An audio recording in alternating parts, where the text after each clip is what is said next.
अस्सलाम वालेकुम dear students, this is Ghulam Rasool. हम आज की वीडियो में बात करेंगे क्या अल्लामा इकबाल ओपन यूनिवर्सिटी से एफए कर लेने के बाद बीएसआईटी में एडमिशन के लिए एलिजिबल हैं। डियर स्टूडेंट्स, याद रहे बीएसआईटी के अगर एलिजिबिलिटी क्राइटेरिया की बात करें तो सबसे पहले तो आईसीएस के स्टूडेंट, आईसीएस फिजिक्स वाले स्टूडेंट एलिजिबल हैं। सबसे ज़्यादा अहमियत सबसे पहले उनको दी जाती है, नंबर 1। नंबर 2 पे आईसीएस स्टैट वाले स्टूडेंट भी इसमें अप्लाई कर सकते हैं, आईसीएस इकोनॉमिक्स वाले स्टूडेंट भी इसमें अप्लाई कर सकते हैं।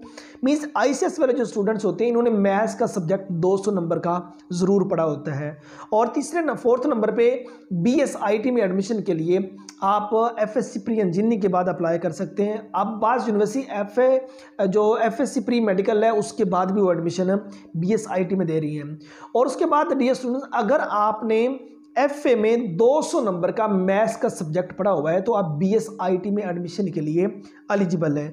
गवर्नमेंट सेक्टर के बाद यूनिवर्सिटी ना भी एडमिशन दें तो प्राइवेट सेक्टर की अप्रोक्सीमेटली यूनिवर्सिटीज आपको एडमिशन जो है वो एफए के बाद दे देती है अगर आपने एफए में 200 नंबर का मैथ्स का सब्जेक्ट पढ़ा हुआ है तो ये बीएसआईटी का जो एलिजिबिलिटी क्राइटेरिया था। अगर आपने आपने अगर डीएई ये 3 साल का डिप्लोमा किया हुआ तो आप उसके बाद भी बीएसआईटी में एडमिशन के लिए एलिजिबल हैं। और डी स्टूडेंट, बीएसआईटी ये 4 साल डिग्री प्रोग्राम है, इसके 8 सेमेस्टर होते हैं और हर सेमेस्टर का दौरान ये 6 माह है।